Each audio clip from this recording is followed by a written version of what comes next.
persona, reunión hacia mi persona, cualquier problema que tengan, inmediatamente, no lo dejen pasar, que no llegue el último día, que tengan la última prueba, oye, no di 2 pruebas, estoy reprobado, por favor, antes, ¿ya? Todos los problemas son solucionables siempre y cuando haya voluntad, siempre y cuando hayan faltado por alguna razón justificada, o sea, así, que no quisieron venir, no hay mucho que hacer, ¿ya? Así que esa es la primera cosa.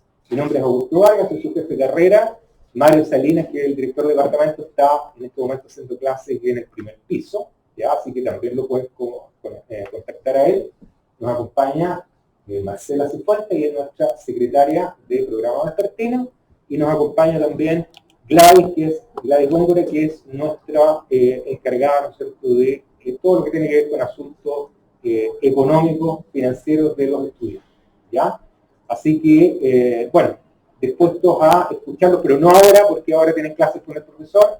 Podemos agendar alguna reunión de 2 personas, 3 personas, no hay ningún problema, o individual. Como les comenté, está mi teléfono, ¿ya? Llaman, contactan, puedo estar haciendo clases, así que, bueno, la secretaria les va a indicar.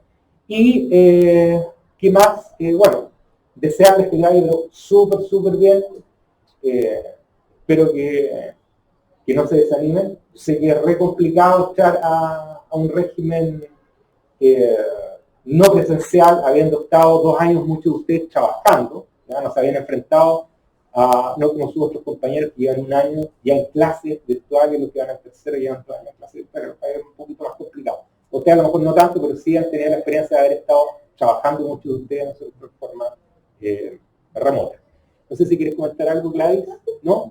Marcela, nada, ya. Caballeros y damas, entonces, les vamos a entregar unos presentes.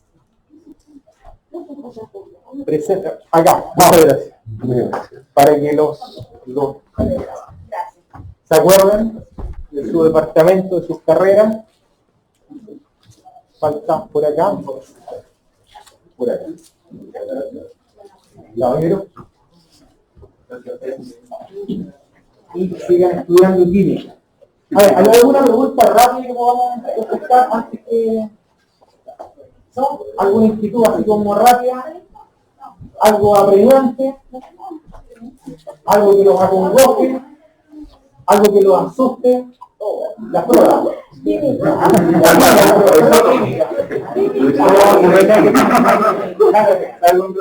Nada que ver.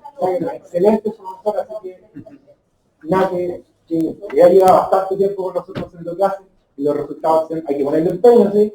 ¿Ya? Pero los resultados son todo muy favorables. Ya, ¿algo urgente? ¿No? Ya. Si tienen cualquier inquietud también con el servicio que nosotros le damos de la cortesía de café con sanguchito, por favor también me lo hacen saber, ¿no? De Celeste, que el sanguchito no tenía sal, ya me lo hacen saber hasta esos detalles, ¿ah? Hasta esos detalles me lo hacen saber. Ya, y quienes no han llegado, por favor les avisan, después pasan con Marcela para retirar los certificados. Todos los días en la mañana se toman su bocadillo por lo que le regalamos. Ya, y escriben también. Ya, chao, chao.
Entonces, ¿cómo les ha ido con la actividad en el taller?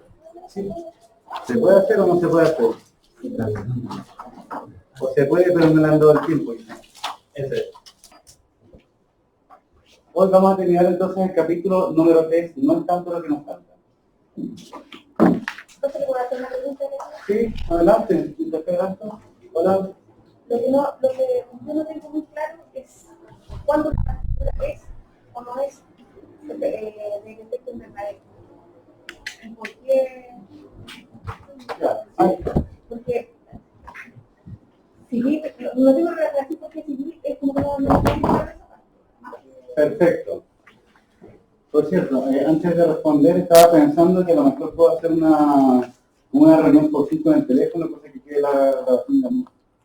Pero sería como la prueba. A ver si se escucha bien, si se ve bien. Así que quiero poner brevemente la grabación acá y veamos qué pasa. Antes de responder, ahora estoy haciendo correcto.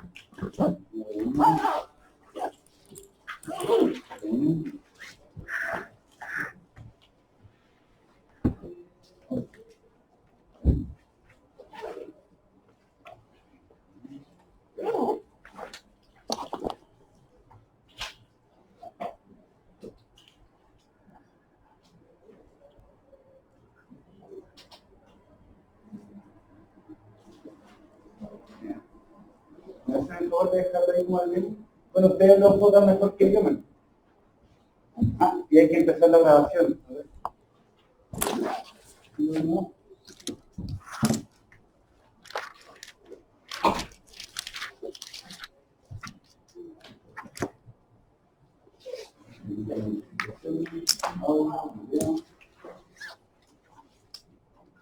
Y cuando esté listo, miren, sobre la pantalla, más grabar. ¿Sí? Acomodo que se vea bien.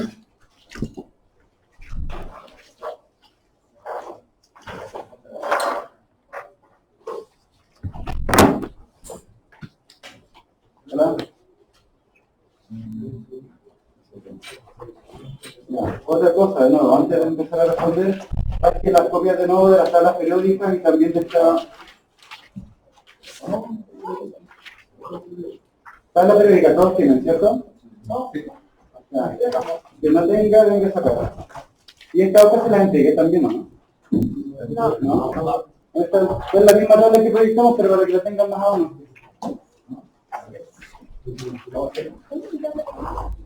Ya, pues, se pudo.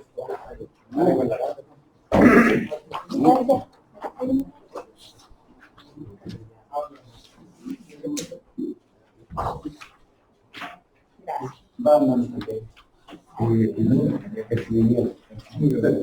El lineal. También.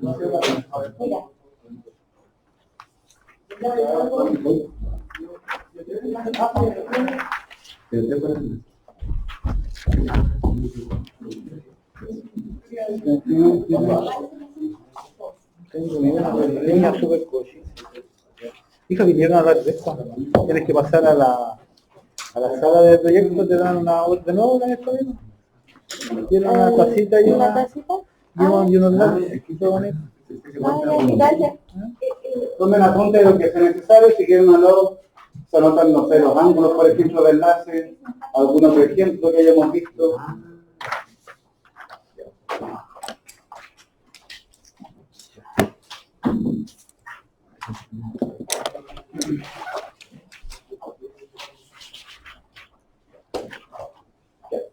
Ahora sí, ahora procedo a responder. Tomemos, por ejemplo, la molécula de CO2. Oxígeno, carbono, oxígeno. La pregunta es, ¿cuándo una molécula es de efecto invernadero y cuándo no? Para que una molécula sea de efecto invernadero tiene que ser, primero, capaz de retener la radiación que nos llega del sol, bueno, cualquier tipo de radiación en realidad, y segundo, tomar esa radiación y ser capaz de moverse con ella. Finalmente, para la luz IR, eso causa vibraciones moleculares. Si una molécula es capaz de absorber la radiación y generar alguna vibración con ello, diremos que es de efecto invernadero. Ahora, ¿cuáles son las vibraciones que pueden ocurrir y cuáles no? son aquellas que sean capaces de modificar el momento dipolar. Por ejemplo, el CO2, que es el gas de efecto invernadero por excelencia. Por un tema de simetría, sabemos que existe diferencia de electronegatividad entre el carbono y el oxígeno, ¿cierto?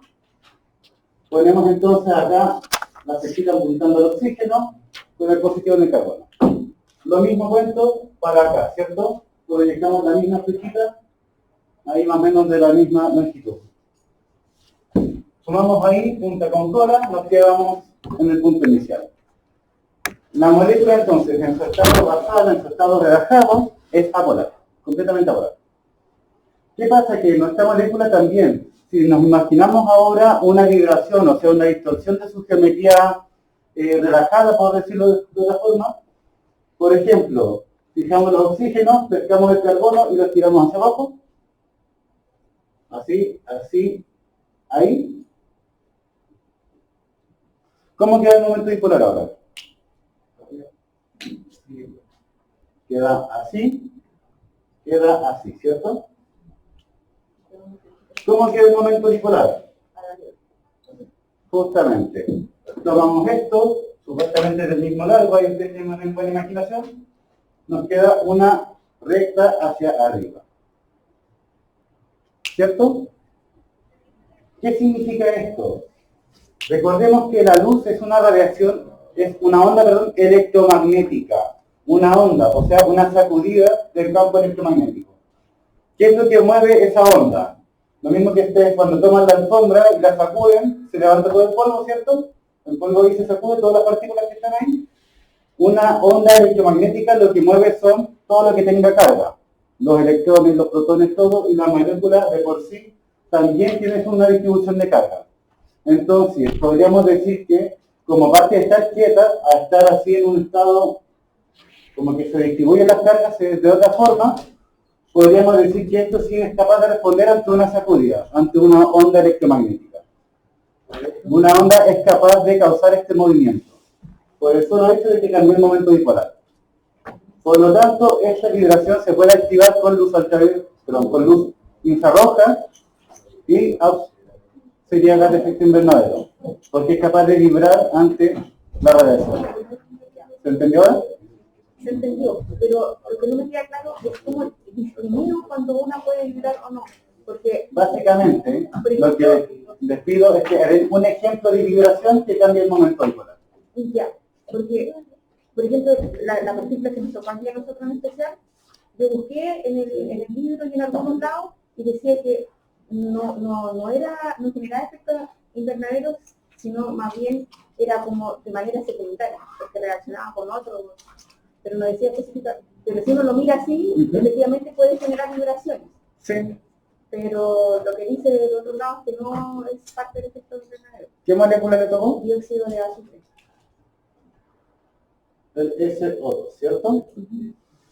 Claro, eso es cierto, porque las moléculas tampoco es que vayan a ser todas perfectamente inertes, como por ejemplo el CO2 es una molécula relativamente inerte. Nosotros lo podemos inhalar y no nos va a pasar nada, no nos vamos a morir intoxicados. Pero ¿qué pasa? Que la atmósfera puede vibrar, nos retiene la luz infrarroja y causa aumento del efecto invernadero. El SO2, cuando uno piensa en esta molécula, tiene un montón de reactividad, quizás ya el efecto invernadero pasa a segundo plano en comparación. Porque sabemos que los óxidos no metálicos, sobre todo estos son más reactivos, los de azufre, son capaces de reaccionar incluso con agua, para formar lluvia ácida. Eso es lo que decía. Y este, por cierto, es otro gas de efecto invernadero. Entonces, claro, esta molécula es más reactiva, tiene otras consecuencias para la atmósfera, para todo el entorno, así que no es que no sea de efecto invernadero, sino que a lo mejor pasa ya a segundo plano, en comparación con otros efectos que pueda tener. Por eso no le pido que dé toda esa explicación, solamente que dibuje la molécula y que dibuje una vibración que cambie el momento dipolar. Eso es lo que tienen que hacer. ¿Dudas, consultas, otras cosas? ¿Se entendió, no se entendió? ¿Sí? ¿No? Ya. Voy ahí. Acá. Volvemos donde empezamos acá. A no ver ninguna.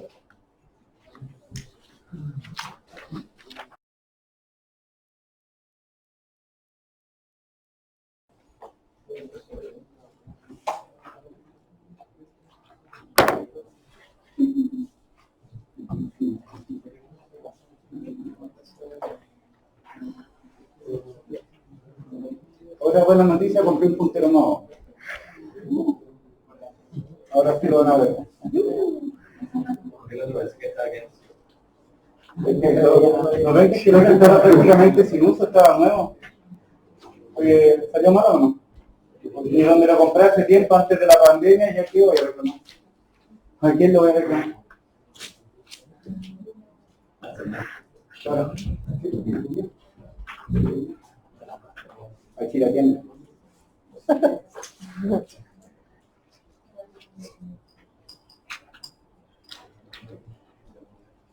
Ahí tenemos la barquita, la pobrecita. Aquí fue donde quedamos nosotros y quiero retomar desde acá justamente para recalcar esto. La molécula de CO2 no es que estas sean las únicas 4 vibraciones que tenga, es una molécula libre de moverse como se le dé la gana. Lo que pasa es que todas las vibraciones que pueda presentar, la infinitud de vibraciones que ustedes se puedan imaginar, se pueden resumir en estas 4 básicas. O una combinación de estas 4.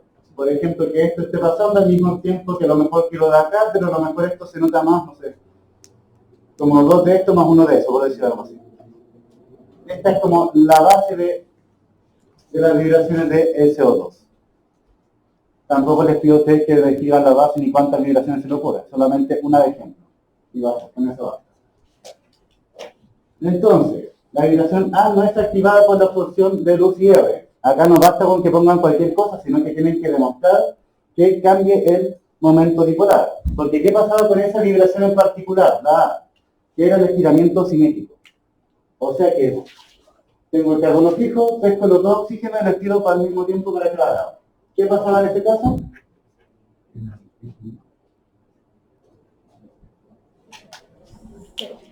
El momento dipolar, claro, es función de también la longitud del enlace, por lo tanto también aumenta, pero de nuevo tenemos lo mismo para ambos lados. Momento dipolar entonces, nulo. Un cero vectorial. Así que tampoco basta con que dibujen cualquier vibración y listo. Porque a la primera que vean y les da cero, ahí se lo dejan de lado. Piensen en una que evidentemente sí vaya a cambiar el momento dipolar. No se compliquen, ¿sí? Profe, el momento dipolar basal depende de la simetría del molecular del elemento. Sí. Depende primero de la diferencia de electronegatividades y segundo al final de la geometría, como bien dice, porque finalmente cada enlace tiene su propio vector y según la forma que adopte, luego voy a sumar los vectores y voy a tener un resultado u otro. Por ejemplo, si el basal, el momento dipolar basal sería como el de abajo, sería sí o sí el de tal cual, como el ejemplo. Por ejemplo, el agua. ¿Así? Sí. ¿Cómo era el momento dipolar del agua? Pero sería el basal. Exacto. La molécula ya relajada, como ya tiene geometría angular, nos queda un momento dipolar así. ¿Cierto? Ahora, no basta con que la molécula tenga el momento dipolar para que sea de efecto invernadero, por lo menos no para el taller, sino que tienen que ustedes imaginarse una vibración. ¿Cómo harían vibrar esta molécula de agua? Para cambiar el momento dipolar. La dirección hacia abajo. ¿Cómo dirección para abajo? ¿Qué modo para abajo? ¿Qué la dirección del momento dipolar? ¿El oxígeno para abajo? Sí. Por ejemplo, que esto está moviéndose en su lugar y en su momento queda, no sé, así, todo en la misma línea. ¿Eso? ¿No? ¿Cómo quedaría el momento dipolar ahí? Cero. ¿Cambia el momento dipolar? Sí. Entonces es el efecto invernadero. Eso es todo. Y no se complica más. ¿Sí? ¿Se entiende o no se entiende? Bien. Estas cosas igual, siempre uno le puede buscar más complejidad de la que quizás tiene, y claro, es que son conceptos que nacen de otros principios mucho más avanzados, pero tenemos que verlo de una forma en que todos lo podamos entender, que finalmente esto es un curso básico de química. Acá todo esto incluso se puede estudiar con geometría ya más avanzada, con la teoría de grupos que se llama. Hay ecuaciones para saber cuántos modos vibracionales tiene una molécula, cuál es el estado excitado, cuál es el sobretono, pero eso es para otras cosas. más avanzado. Acá nos quedamos con lo básico. La vibración A no es activada por la difusión, ya eso quedó claro, sin embargo la otra sí, eso ya lo vimos. Y bueno, finalmente, la energía que tenga una vibración y finalmente también con eso, la longitud de onda que va a absorber, depende de tres cosas. Primero, el tipo de movimiento, porque estirar un enlace era más difícil que doblarlo. El ejemplo que les decía, tomen una cuerda de guitarra e intenten estirarla, les va a costar un montón. Pero intenten pulsarla cuando está tensa, no, con un dedo lo hacen, ¿cierto? La fuerza de los enlaces, si fuese un enlace simple, doble o triple, también cambia la energía. Y la masa de los átomos también nos va a afectar ahí. Principalmente vamos a referirnos acá, por cierto, acá. Si el enlace simple, doble, triple y si es estiramiento, doblamiento. Acá de nuevo hay que meter más ecuaciones, eso se ve en física con el oscilador armónico simple, pero en física lo van a ver. Bueno, esta imagen también la vimos, ¿cierto? Es un repaso igual.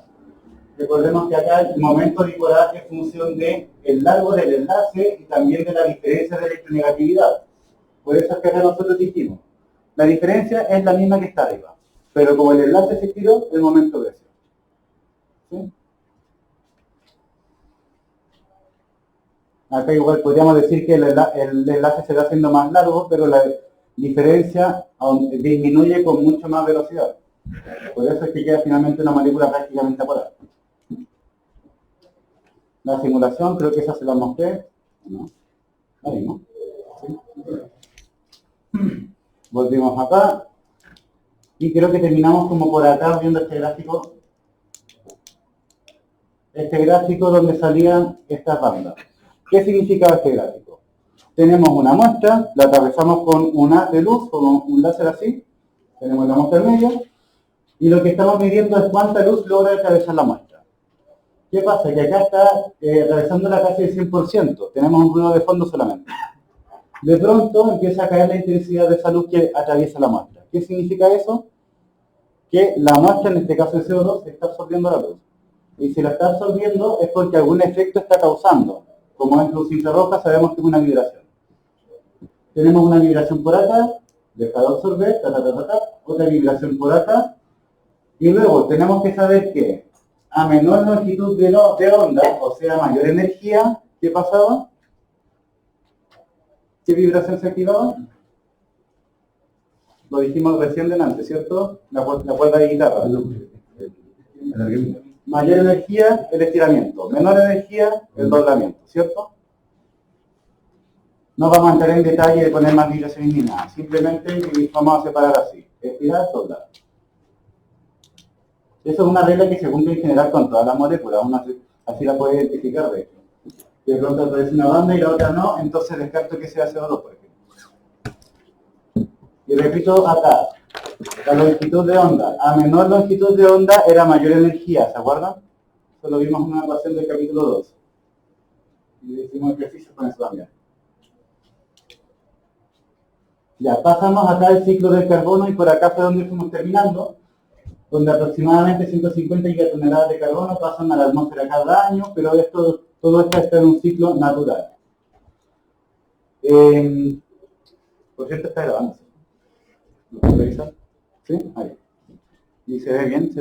¿Se alcanza a ver la proyección? Ah, perfecto. Pero aprieta ahí, a lo mejor tiene que enfocar de nuevo. ¿No se ve bien? ¿Sí? Ah, ya. Y la borro entonces. ¿Se ve el mono? Ah, ya. Bueno, en la casa. Que por eso a lo mejor es una cuestión de enfoque. No, pero ahí está grabando. Ah, bueno. Obviamente no puedo subir los dos videos. Ya bueno, tenemos acá el ciclo del carbono. ¿Cuál era la gracia de este ciclo? De que nos muestra que existen procesos naturales en que se emite carbono en forma de CO2 a la atmósfera, como por ejemplo un incendio forestal, una deforestación que puede ser natural. La respiración animal también y la vegetal también produce CO2. Los procesos de, se me fueron por acá, El océano también es capaz de emitir y reabsorber parte del CO2, la descomposición de ciertos minerales o la descomposición de la materia orgánica también. Todo eso emite más carbono a la atmósfera. Pero ¿qué pasa? Que todo está en un equilibrio, en un estado estacionario, hasta que aparecemos nosotros acá, sacando el combustible fósil que tardó millones de años en formarse, lo quemamos en poco más de 200 años. Y bueno, seguimos quemando. Empezamos a tardar ya a una escala fuera de lo natural y lamentablemente la tasa de reforestación es prácticamente nula en comparación. Todo eso entonces está alterando el ciclo del CO2. ¿Y por qué nos importa sobre más este ciclo que, por ejemplo, el del agua? Que el agua también es de efecto invernadero, e incluso más potente que el CO2. Dijimos en la clase pasada que había una diferencia. ¿Cuál era? El tiempo, ¿cierto? El ciclo del agua es mucho más rápido. Vean ustedes cuando hacen hervir agua, cuánto tarda en condensarse arriba del hervidor, por ejemplo. Es inmediato prácticamente. Se enfría un poquito y cae. Acá siempre hablamos de millones de años, de miles de años, por lo menos de décadas en reforestar una zona. Una escala de tiempo completamente distinta. Y bueno, acá nos vamos a entrar en detalle de nuevo con los datos, porque la verdad es que nuevamente no lo vamos a preguntar, pero nos importa la tendencia. Y es que cada década que pasa, las emisiones han ido en aumento. Y sobre todo en la última década, por ejemplo, acá que se menciona de 2002 a 2011, hubo un promedio de 8,3, donde el último año fue de 1,5. O sea que la cosa parece que va en aumento.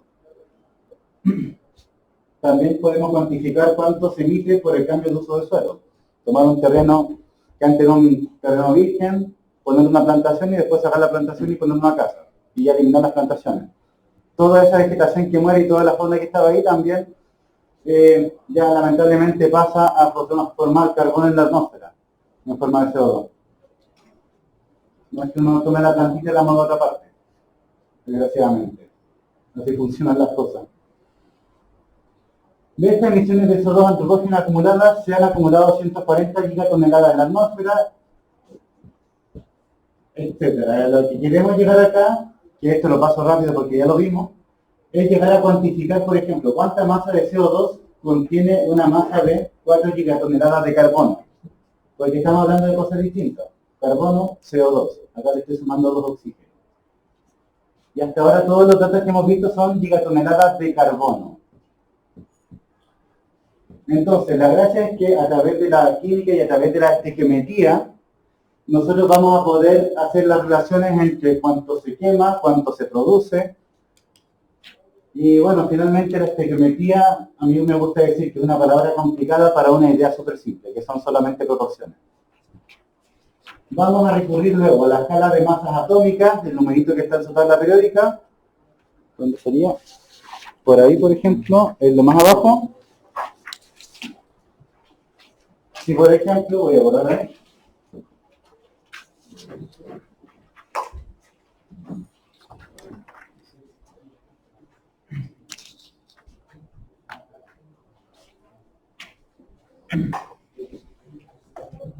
Tienen, por ejemplo, el hidrógeno y abajito aparece un número, 1,00797, 94 ya. Depende de la tabla periódica. Este numerito tiene la gracia de que lo podemos usar como para decir que es el peso de un solo átomo, o el peso atómico, 1,0 tanto, unidades de masa atómica. Lo misma unidad que nos estudiamos en el capítulo 2, para el isótopo. Pero esto va a corresponder a la masa atómica media. Acá ya nos vamos a olvidar de la información de cada isótopo. Solamente en la tabla periódica están las masas atómicas medias y con eso vamos a trabajar. Al mismo tiempo podemos recurrir a esto a una escala macroscópica. Vamos a hablar de un mol y por tanto de una masa molar. Y diremos que esto es equivalente a 1,0 tanto gramos por mol. ¿Qué significa un mol? Eso lo alcanzamos a ver la clase pasada. Exacto. Un mol decimos que contiene 6,022 y tanto por 10 elevado a 23 partículas. Y decimos partículas en general, porque pueden ser un mol de átomos de hidrógeno, un mol de electrones, un mol de protones, un mol de moléculas de agua, por ejemplo, un mol de fotones, también existe esa unidad. Por eso partículas en general. O bien, dicho de otra forma, este número lo llevamos a llamar el número de Avogadro, y lo vamos a representar así, Na. Es igual a 6,022 por 10 elevado a 23 unidades por mol. Esa es la unidad del número de Avogadro. Entidades por mol. Igual que cuando hablamos de la docena, son 12 unidades por docena, ¿cierto? La misma analogía. Y acá nos vamos a saltar por... Aquí estamos. El mol entonces es la unidad del sistema internacional para la cantidad de sustancia, la cantidad de partículas. Contiene exactamente esa cantidad, 6,0 por 10 elevado a 23 entidades elementales. Y vuelvo a la analogía de las docenas de huevos, porque es exactamente la misma operatoria. Si dicen que quieren media docena de huevos, todos entendemos que el 12 partido en 2, ¿cierto? Nos da 6. Ahí el de la tienda no se complica haciendo el cálculo, el tiro le da 6 huevitos. Si ustedes dicen, tengo medio mol de sustancia, este número partido por 2, ¿no? Y no se complican más. Si dicen, tengo 10 moles de esto, o les pongo en un enunciado, hay 10 moles de agua, significa que tomo este número, lo multiplico por 10 y listo. Y esa es la cantidad de moléculas que hay de agua, dando vueltas por ahí. No nos vamos a complicar más con las unidades, con los símbolos, solamente que Na representa el número de Avogadro y la N minúscula va a representar la cantidad de moles. Si N chica vale 10, significa que hay 10 moles.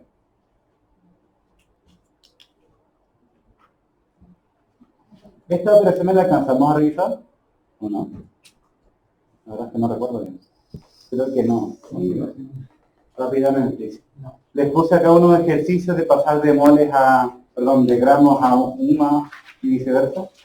Sí. Vamos a hacer uno igual para repasar.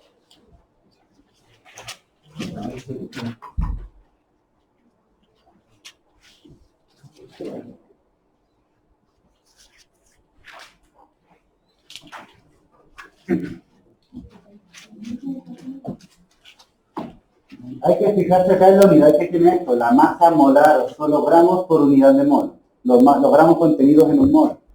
Por eso decimos que un mol de esa molécula pesa tantos gramos.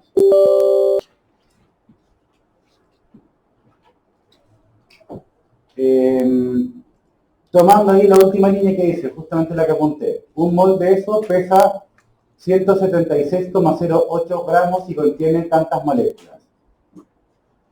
Quiero que me calculen el peso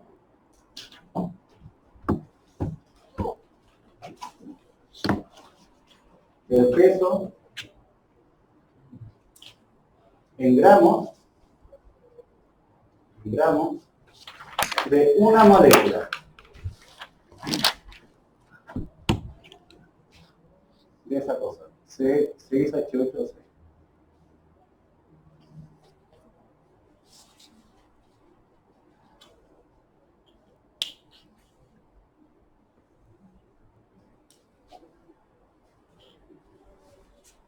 Básicamente tienen que hacer una proporción, pero les dejo a ustedes la tarea de descubrir cuál era esa proporción. De recordar ahí.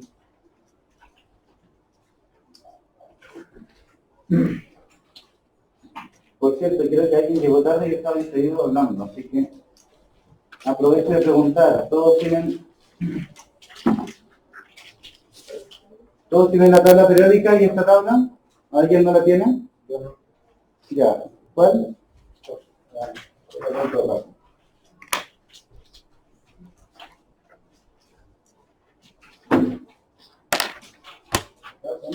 ¿Alguien más? ¿Esta tabla tiene?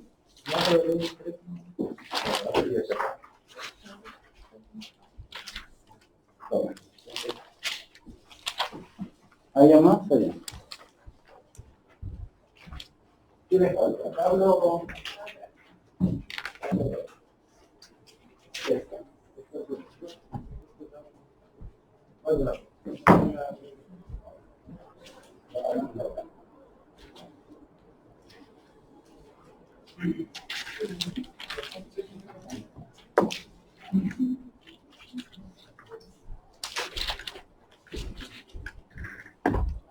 ¿Alguien más? ¿No? ¿Todos tienen los dos?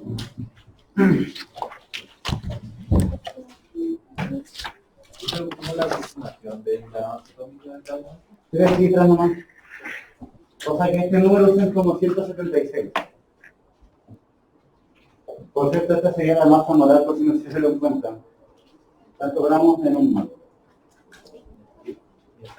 Hasta la mitad de la piedra hecha. Sí, esos gramos contienen Na moléculas. Saca la proporción ahí.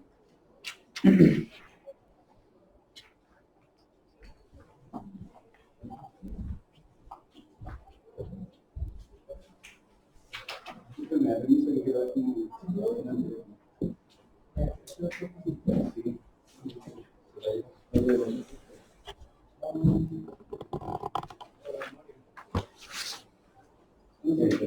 O sea, ya probé que esto tiene la gracia que graba automáticamente la nube. Así que no me va a poder hacer el teléfono.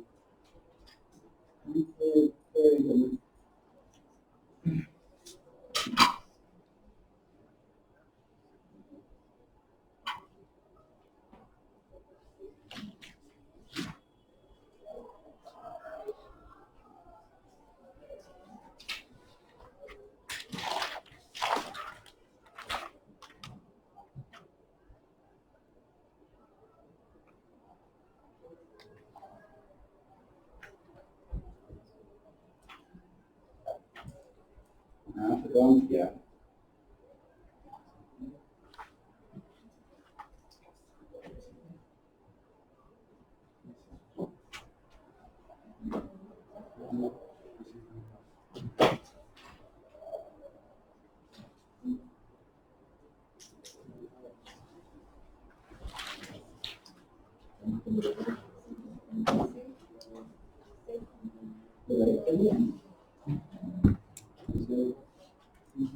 Que se podría hacer como un... Sí.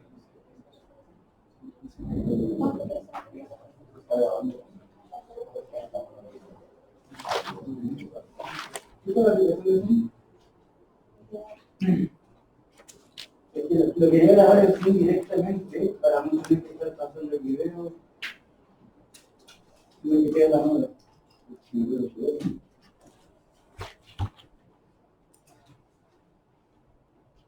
No. Ese es el número de diapositivas.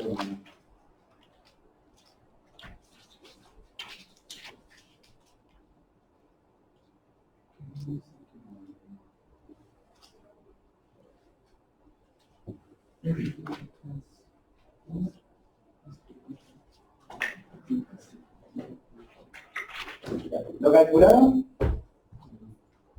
Sí, a mí me dio ¿Cuánto dio? 2,92 por 10 elevado a menos.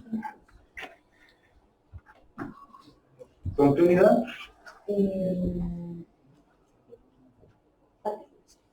Gramos, ¿cierto? Porque está... Era la pregunta que me gusta preguntar también. Gramos, pero Sí.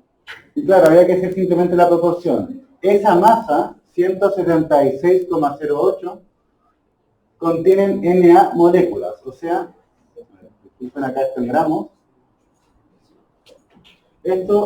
Esta masa contiene 6,022 por 10 elevado a 23 moléculas. Hacemos la regla de 3, ¿cuántos gramos hay en una sola? Tanto por tanto, partido en tanto, ¿cierto? ¿Y cuál era la gracia?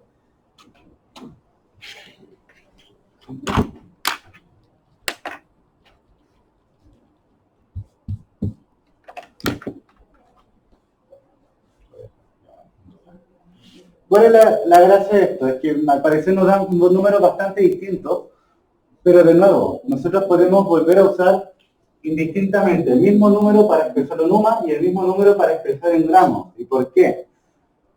Porque tenemos la equivalencia de que un gramo es igual al número de Avogadro en UMA.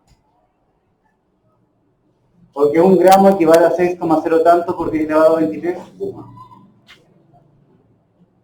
Ahora, hasta acá nosotros estamos viendo que para pasar de la masa de un mol a la masa de una sola molécula estamos dividiendo por el número de Avogadro.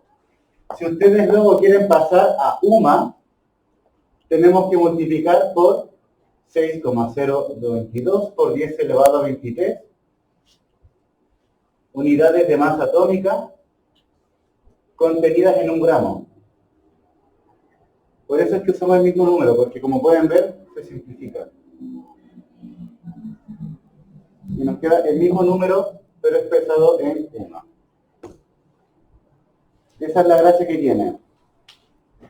Pareciera que es como complicarse de más, pero finalmente es simplificarse el trabajo.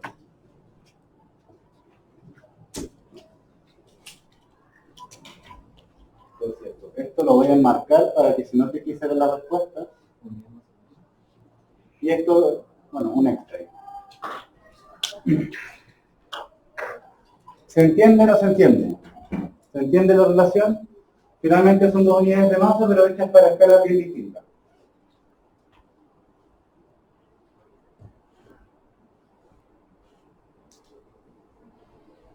Luego, esta imagen sí que alcanzamos a verla, ¿cierto?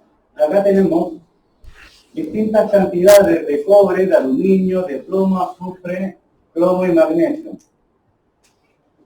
Distintas cantidades de masa y obviamente distintos volúmenes. Todos los vasos que se ven ahí son de 50 ml, o sea, más o menos así chiquititos. ¿Cuál es la gracia? Que si bien todos tienen distinta masa, distinto volumen, todas tienen exactamente la misma cantidad de partículas. Todas tienen un mol de la respectiva sustancia. Entonces podemos ver que también, que tengan la misma cantidad de sustancia no significa que sea la misma masa, no significa que sea el mismo volumen, porque la densidad cambia para cada cosa. Son conceptos bien distintos. Y hasta ahí fue lo último que vimos, ¿cierto? Y ahora pasamos a los ejemplos.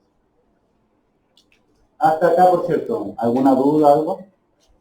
¿No? ¿Sí? Vamos a ver entonces la relación entre unidad de masa, bla, bla, bla. Eso ya lo hemos visto. Ya. Pasamos al ejemplo 2 directamente, que lo otro era bien parecido a lo que hicimos. Determinar cuántos gramos de azufre se necesitan para reaccionar con 442 gramos de hierro si ambos elementos se combinan átomo a átomo para formar moléculas de sulfuro ferroso. Voy a borrar todo.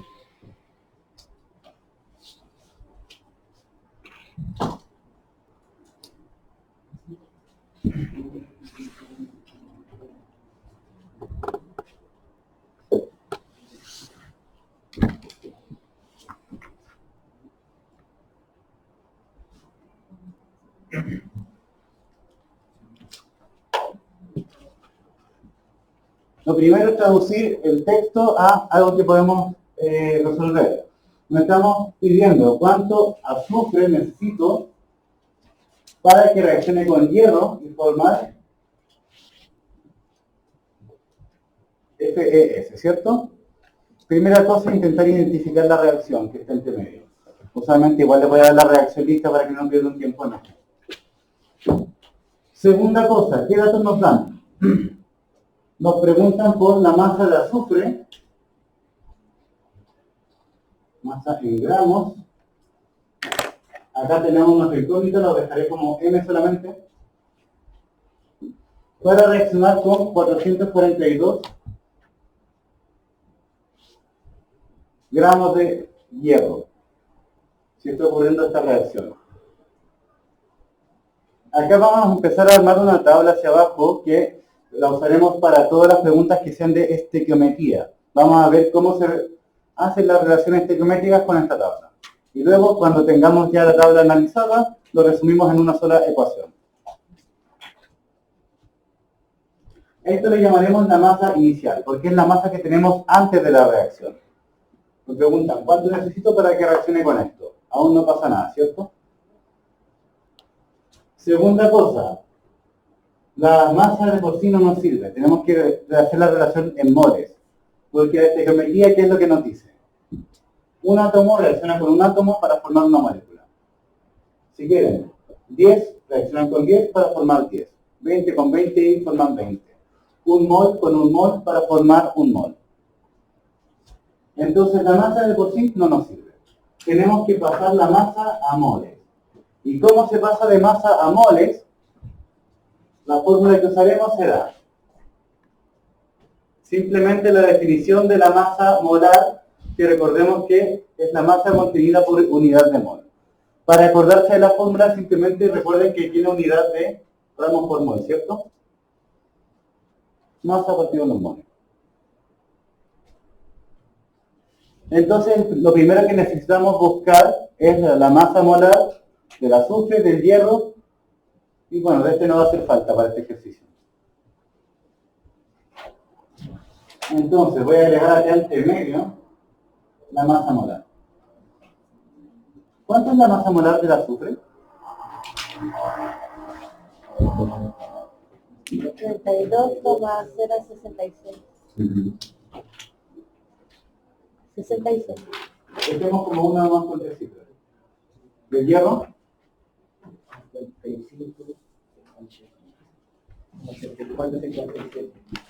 ¿Como 84? Como 8 entonces. Tenemos las masas molares. ¿Cómo pasamos de masa a moles?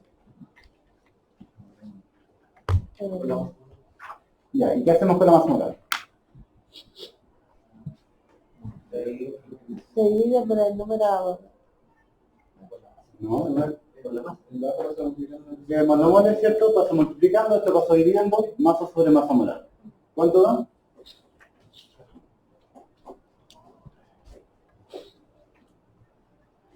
Dime las palabras. Son 442 gramos dividido en los 55,8 gramos mol.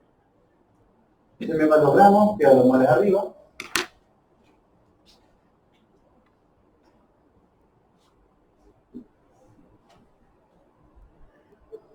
1, 2. Tiene que ser como 8, algo así. 7,92. Gracias.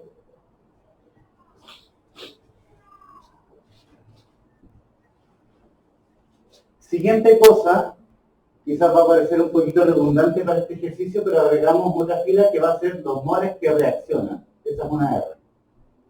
Unidad de moles.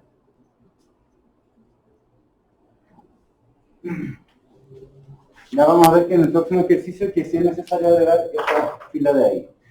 ¿Y cuál es la gracia de esta sección? Anotar las proporciones estequiométricas. 1 a 1 para este caso. 1 reacciona con 1, 10 con 10, 20 con 20, un mol con un mol, etc. O sea, si tengo X acá, necesito X acá, ¿cierto? Es solamente una proporción.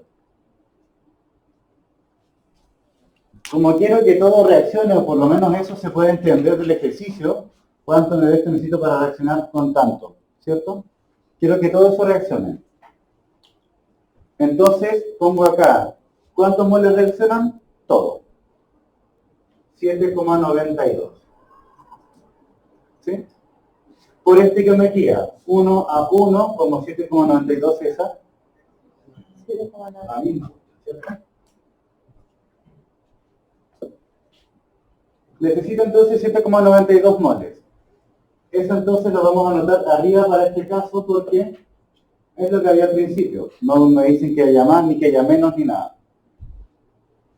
Suena como redundante esto de nuevo, pero en el próximo ejercicio, donde la estequiometría cambie, ahí sí va a importar.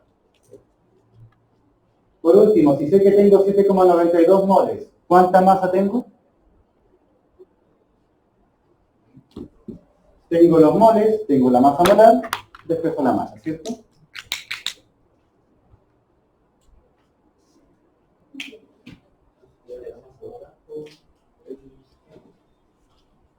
Masa igual a los moles por la masa molar. El número solamente.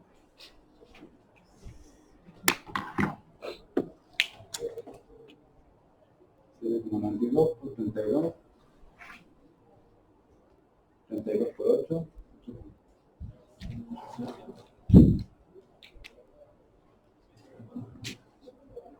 como 2,56 o algo así. 254.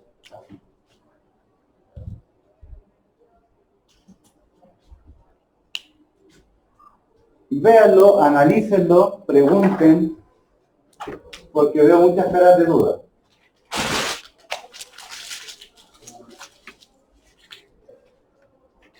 Un poquito desordenado, pero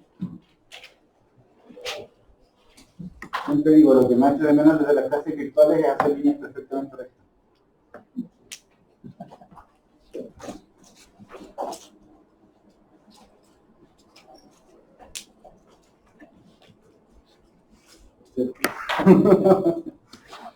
¿Qué era la I en la masa? Masa.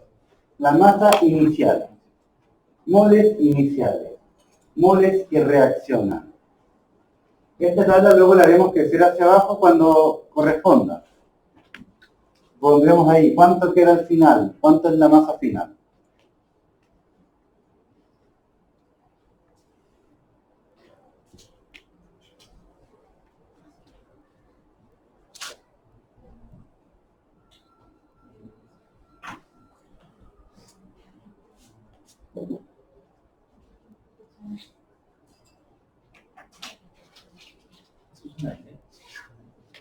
N subíndice R. NR, moles que reaccionan.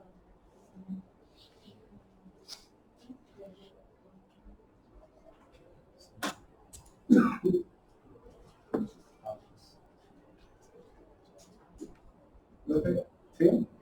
N, la fórmula sería 7,92, ¿cierto? 7,92 por 32,1.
Quieran preguntar, algo que no esté claro, de dónde sale cada cosa. Partimos de acá arriba, ¿cierto? De la información que nos daban, 442 gramos. Pasamos la masa de hierro a moles, dividiendo masa sobre masa molar. Profe, ¿y por qué como esto la masa molar del hierro? ¿Cómo, perdón? No entiendo por qué no suma las dos masas arriba del azúcar y de la... Porque me dicen que esta masa es solamente de hierro, ¿cierto? 442 gramos de hierro, dice ahí. No se puso la masa de hierro solamente.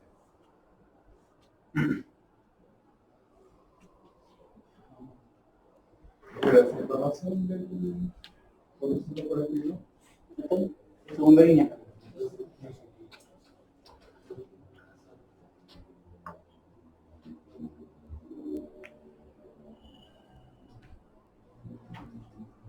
Con otro ejemplo a lo mejor va a quedar un poquito más claro. Seguimos acá. Determinar cuántos gramos de aluminio reaccionarían con 10 gramos de oxígeno para formar el compuesto que está acá. La idea es ahora, la mitad del enunciado es lo mismo, pero la estequiometría va a ser distinta, como pueden ver. Ahora necesito 2 de aluminio y 3 de oxígeno. Bien parecido, pero tocamos ahí los coeficientes. ¿Puedo borrar? Ok, nomás.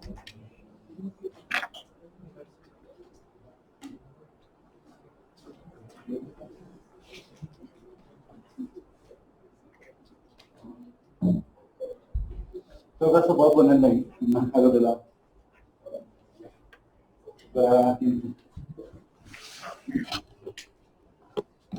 ¿Cómo sería la reacción?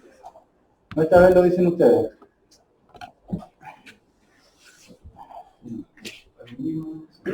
Aluminio reacciona con oxígeno, produce el modo que me indican ahí, ¿cierto?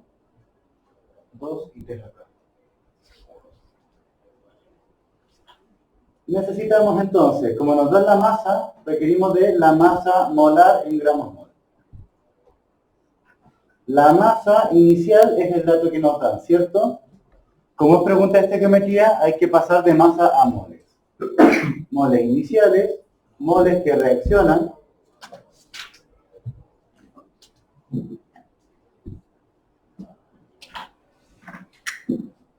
Hasta ahí nomás por ahora. En las siguientes preguntas vamos a alargar la tabla. Voy a poner un poco que me quedó un poquito apretado. Despacio.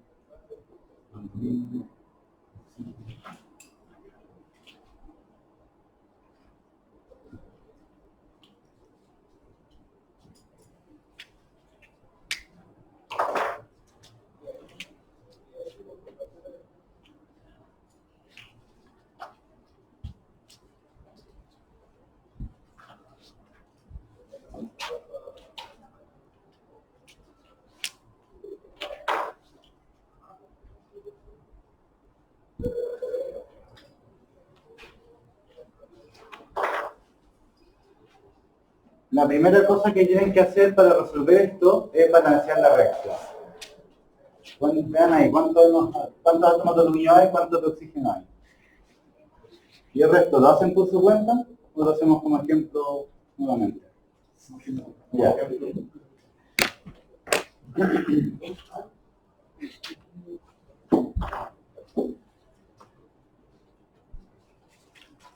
En lugar que terminen de copiarlo, continuamos.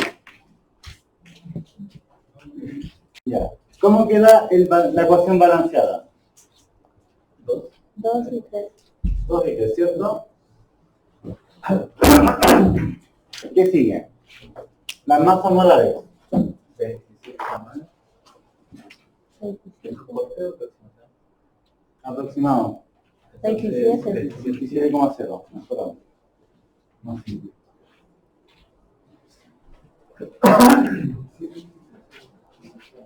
16,0, bien. ¿Qué información nos entregan? Hay 10 gramos de oxígeno. 10,0, ¿cierto? Y me preguntan cuánto de aluminio necesito. ¿Qué hay que hacer? ¿Cuál es el primer paso? Logramos dividirlo por la masa molecular. Exactamente. Calculamos los moles dividiendo la masa sobre la masa molar. ¿Cuánto les dará? 0,625. Bien.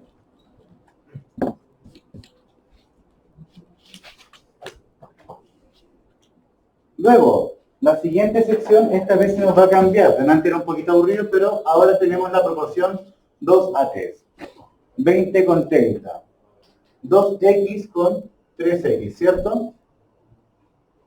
Si estoy suponiendo que todo está reaccionando, porque en el fondo nos preguntan cuánto necesitamos para que eso reaccione, entonces 3x vale todo lo que está arriba, 0,625. ¿Cuánto vale 2x? Si quieren despejan el valor de x solamente y después multiplican por 2.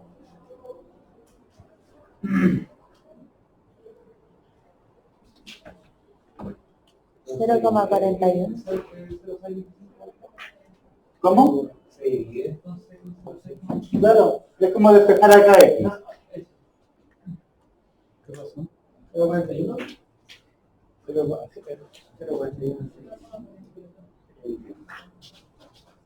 0,416. Windows 100.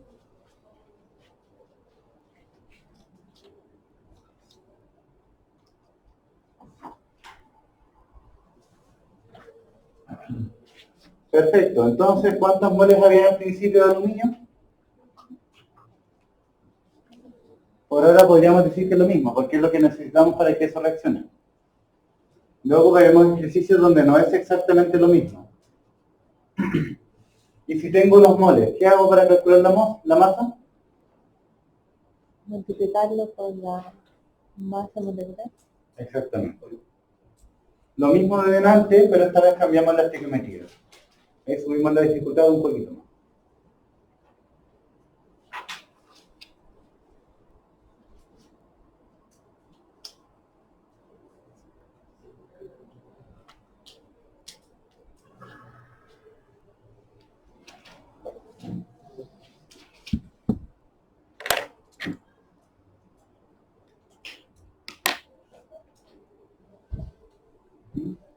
¿Cuánto da? 11,23. No puede ser, 11,23. Ah, puede ser. 11,23. Voy a dejar ahí con un solo décimo, con 3 cifras. Así está bien. ¿Se entiende o no se entiende? ¿Ya más claro ahora con un segundo ejercicio? ¿Sí? Como les decía, esto lo podemos finalmente resumir a una sola ecuación que delante no quise hacerlo para no dificultar más la cosa. Pero ahora sí, creo que podemos resumir todo lo que hicimos en una fórmula. Simplemente el primer paso fue calcular los moles, ¿cierto?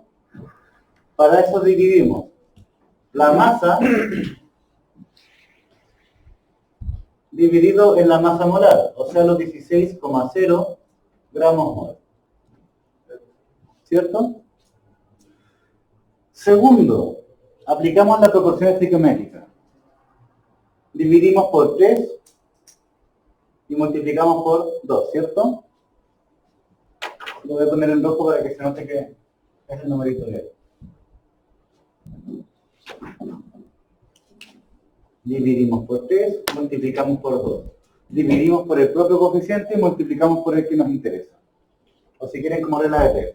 3 es a 2 como tanto es a x. El siguiente paso fue, ya que tenemos los moles de este compuesto, multiplicamos por la masa molar que le corresponde. Por los 27,0 gramos mol. Se me van los gramos mol y me queda el resultado en gramos. Esto es el resumen de todo lo que hicieron. ¿Y cuál es la idea? Acá tienen dos métodos. Para mí la tabla es mucho más visual y quizás más fácil de entender. Pero ya cuando empiezan a manejar la tabla, les va a resultar tedioso escribir esto a cada rato. Así que pueden hacerlo así, cuando ya lo entiendan mejor. Tienen dos formas de hacerlo. ¿Cuál van a usar? La que mejor usen, la que mejor entiendan.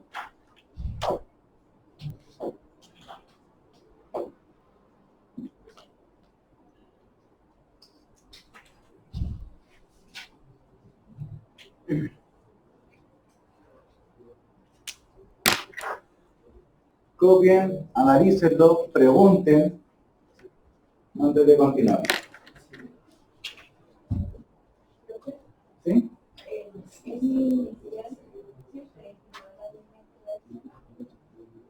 Para estos casos sí. Ya vamos a, como les decía, a dificultar un poquito más las cosas, donde no va a ser exactamente lo mismo siempre. Ahora, ¿cierto? Decimos que está en proporciones estequiométricas, como que los moles que hay, como que respetan la misma proporción de arriba, de los coeficientes. Pero lo siguiente pasa a agregar más de uno. Tener lo que se llama un reactivo limitante y uno que está en exceso. Como decir que en lugar de tener 0,4 y 0,6, habría, no sé, 1 y 1. Sabemos que la estequiometría no es 1 a 1, así que hay uno que está de sobra y otro que está ahí justito.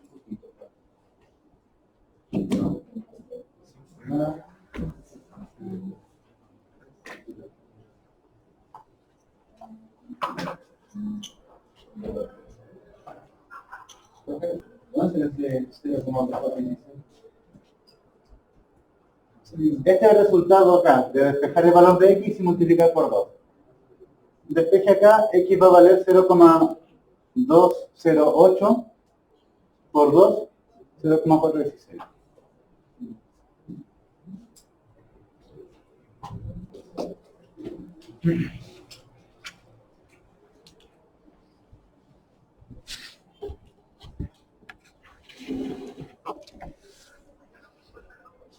Entonces, acá vamos a interpretar, o quizás incluso a sobreinterpretar un poquito lo que son los coeficientes estequiométricos. Como ya les he dicho varias veces, solamente es una proporción. Eso es lo que decía. Estequiometría es una palabra larga, que no saben ni cómo escribirla, que si va con tilde o no. Pero finalmente es una proporción. Nos dice, por ejemplo, en este caso, era 2 reaccionan con 3. 20 con 30, ¿cierto? 200 con 300. 2 moles con 3 moles. Esa es la idea detrás del coeficiente. Nos da la proporción, pero de átomos, de moléculas, según lo que tenga en la reacción correspondiente. Puedo hablar de que tengo acá, si es n moléculas, serían 4n, 3n, etc. Lo mismo que está acá con las x, los x, tx. Y la gracia de la estequiometría es que además me permite predecir cuánto se va a formar de cada cosa. En este mismo ejercicio perfectamente les puedo preguntar, con esta cantidad, ¿cuánto se forma de aluminio? ¿Cuánto se formaría? De óxido de aluminio. De moles nomás.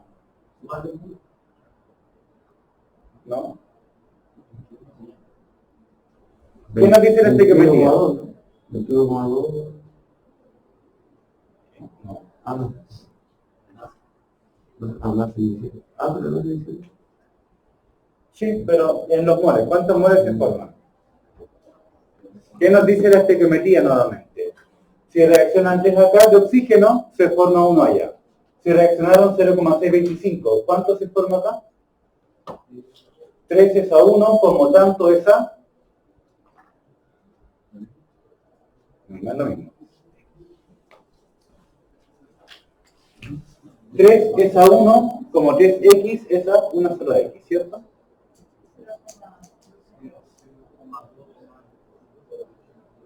¿Sí? Creo que acá sigue un test periódico, pero omitan eso. Podemos entonces saber, si tengo 10 gramos de un reactivo, cuánto del otro necesito y cuánto voy a formar de mi producto de interés. Esa es la gracia de la estequiometría. Es una proporción que me vincula a todas las cuestiones, en otras palabras. Luego podemos hacer una relación incluso con las masas, pero la verdad es que esto no lo recomiendo mucho porque da para enredarse.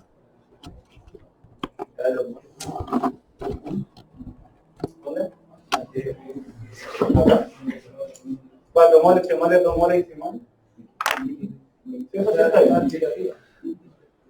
Sí, y de nuevo como lo mismo que estaba diciendo. 2 moléculas, 3 moléculas, 1 molécula. 2 moles, 3 moles, 1 mol. Es lo mismo, solamente es una proporción. No sé, lo mismo que cuando leen una receta y dicen, no sé, necesitan 1 kilo de harina para 10 personas. Chuta, tengo 20 invitados. Uso 2 kilos. Es la misma cuestión. Ya esto no le dije que le voy a saltar. Y también, como bien observado sus compañeros, también se va a cumplir la ley de la conservación de la materia, que varias clases atrás lo mencionamos para hacer la reacción, ¿cierto? Dijimos en esa oportunidad, si parto con 2 átomos de aluminio, termino con 2 átomos de aluminio. En este caso lo hicimos al revés. Habían 2 al final, así que al principio necesitábamos 2. Otra forma de interpretar la ley de la conservación de la materia, que es el enunciado allá más general, es que la materia no se crea ni se destruye, solamente se transforma. O sea que si yo tomo la masa inicial acá y lo sumo, me va a dar 21,2, ¿cierto? ¿Cuánto se va a formar acá? 21,2 de ese producto. Siempre si sumo acá esta franja, este renglón de las masas iniciales, acá se hubiese algo, también lo tengo que sumar, tiene que coincidir con lo que me va a quedar al final. Y bueno, aún agregamos acá esta sección de las masas finales. pero ya nos falta poco para eso. Las relaciones en gramos, etcétera. Y bueno, en este ejemplo, después vamos a hacer uno nosotros, se da que se cumple como hasta la última cifra, pero si ustedes siempre, como están aproximando acá, yo sugiero hasta la tercera cifra nomás, siempre toleren un margen de error de un 1 o un 2%. O sea que si arriba tenían 100 y abajo le dan 99, ya es aceptable. Ahora si tenían 100 y terminan con 90, asusten. Acá tenemos el ejercicio que me interesa. Determinar cuántos gramos de nitrógeno y de agua se obtienen al quemar 51,10 gramos de nitrógeno, de amoníaco, perdón, con 128 gramos de agua. De oxígeno. Ahora está llamado ya. Lean el enunciado y díganme cómo sería la reacción. ¿Quién es el reactante y quién es el producto? Sí, yo creo que lo vamos a hacer para la ley. Espera. Mi teléfono está por allá, no puedo. Ya 7. Dejémoslo escrito solamente y dejemos hasta ahí. Identifiquen reactante y producto y nada más, y después seguimos.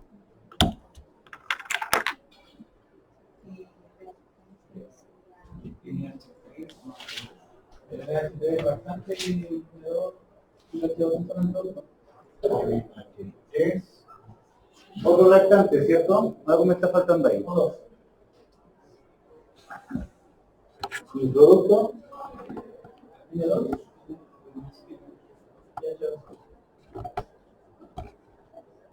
Bien.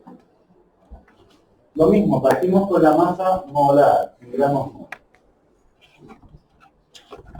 Segundo, tenemos que anotar las masas iniciales que nos dan para seguir trabajando. Esta vez tenemos la masa de ambos reactantes. Luego, tendremos que pasar la masa a moles, moles iniciales. Cuarto, vamos a analizar la proporción estequiométrica, porque esta vez sí nos toca una reacción completita.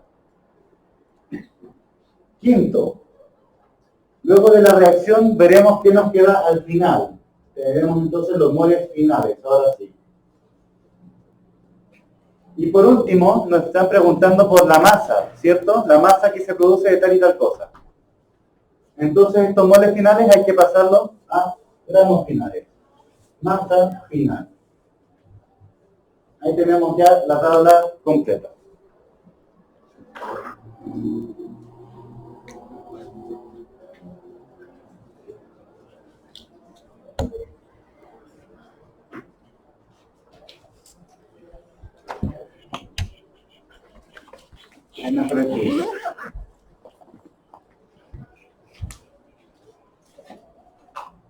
Eso es lo que luego vamos a resolver.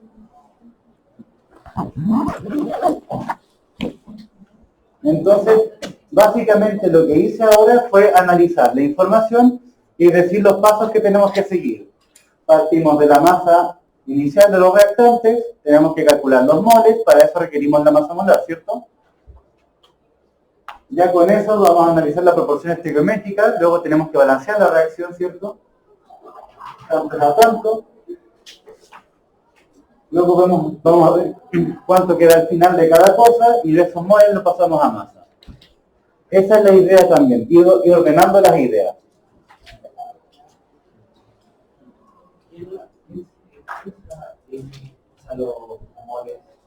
Moles finales, es una F. Esa es la NR, los moles que reaccionan. MI, los iniciales. Y abajo lo mismo, la masa final.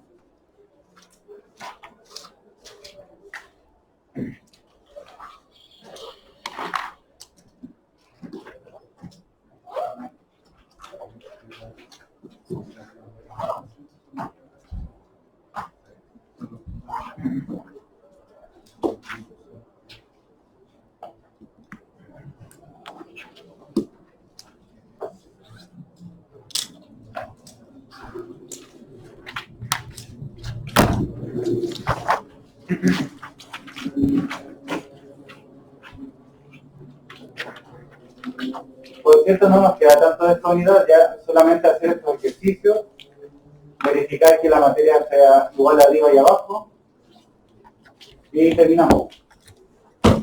¿Y hasta ahí llegaría la prueba? ¿Cómo? ¿Hasta ahí llegaría la Hasta prueba? acá sí. Y por la idea, la próxima semana, el lunes hacemos repaso o consultas que ustedes tengan, o quizás revisar alguna prueba anterior, y el jueves la prueba. Entonces, ¿la prueba cómo va a ser? ¿Va a ser acá? ¿O va a ser online? Y la verdad es que aún no lo he preguntado, pero siempre va a ser por aula. Espero que no me hagan venir acá a tomar una prueba visual. ¿Cómo vamos a hablar? Claro, no sé si me vayan a decir que hay que ir a lo mejor con los computadores, no sé. ¿Algún laboratorio? Exacto. La verdad es que espero que no. Pero como están con la idea de que ahora sea todo presencial, a lo mejor pasa.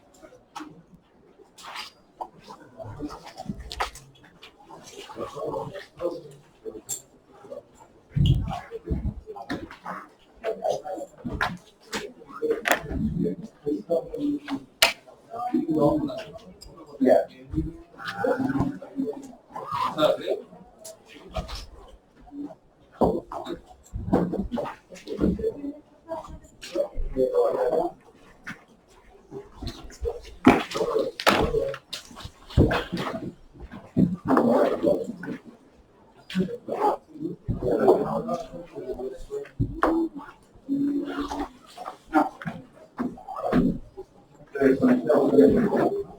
Creo que no va a servir.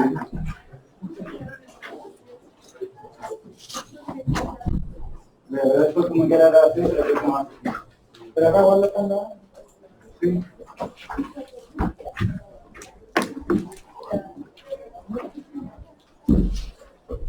Acá sigue grabando. ¿Dónde tengo esto?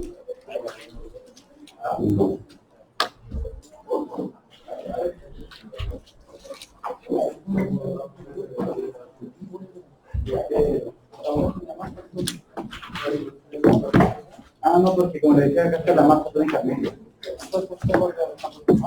No. Lo que tiene que hacer es... No, tampoco. Tiene las abundancias, tiene la masa de cada isótopo, hace la ponderación y calcula la masa tónica. Luego con este valor va a la tabla periódica y identifica que el equipo de forma.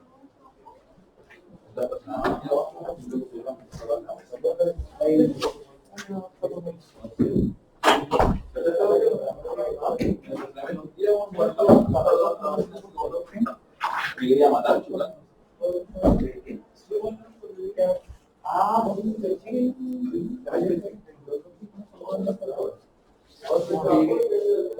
Podemos hacer azúcar con los dos de las cosas.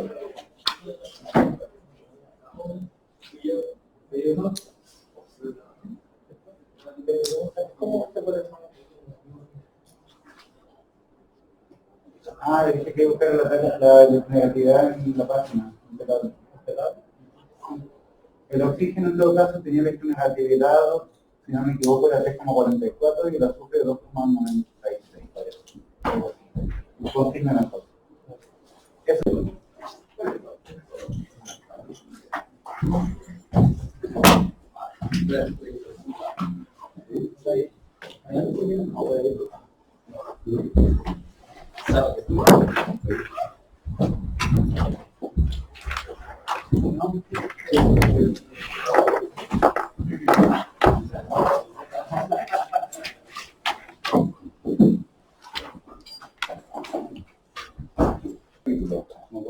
De adelantarlo nos falta la máquina.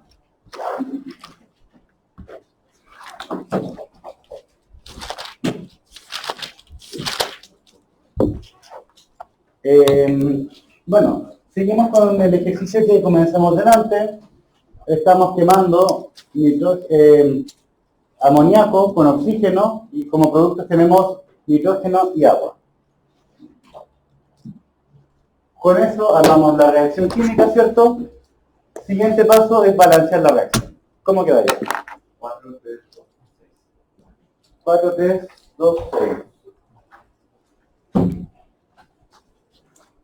4 por acá, un 3 por acá, 2 por acá, y un 6 por ahí. 4 nitrógenos, 4 nitrógenos, bien. 4 por 3 nos da 12, 6 por 2 nos da 12, bien. 3 por 2 nos da 6, 6 por 1, 6, bien. No lo podemos reducir porque hay un número impar, todos los demás son pares. Siguiente cosa vamos a recopilar la información. Nos preguntan por la masa de nitrógeno y de agua, o sea que acá a esta altura vamos a colocar simplemente masa de N2, masa de H2O. Esos son nuestros incógnitos.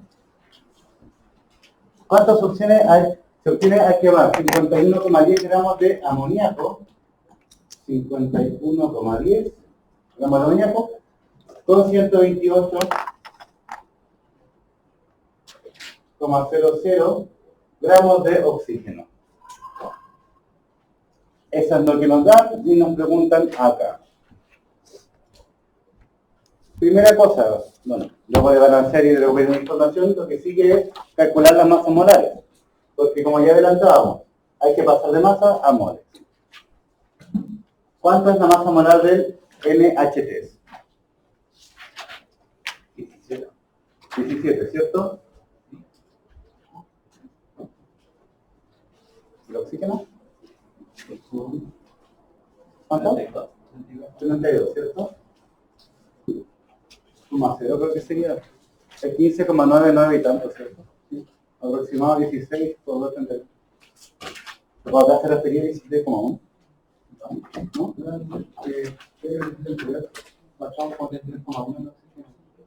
Esa era la masa.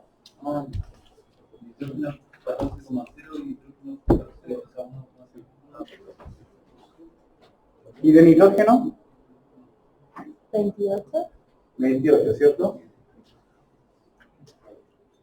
Agua.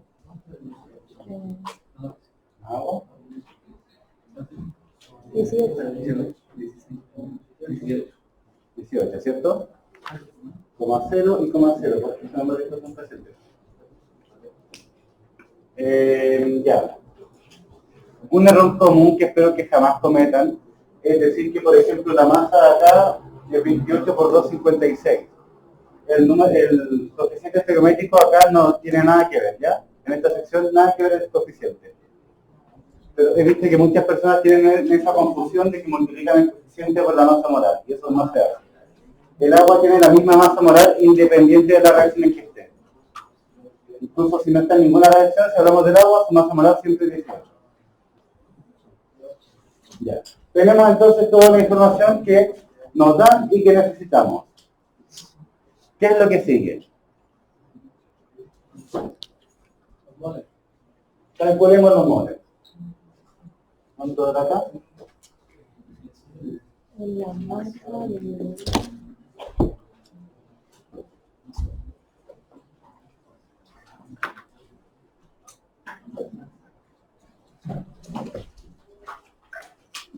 Por cierto, voy a notar acá que inicialmente hay 0 y 0 de este reactivo. Perdón, de estos productos. ¿Ya? Porque no nos dan información y de hecho nos preguntan cuánto se produce. No hay nada de eso. ¿Qué? 3, Sí.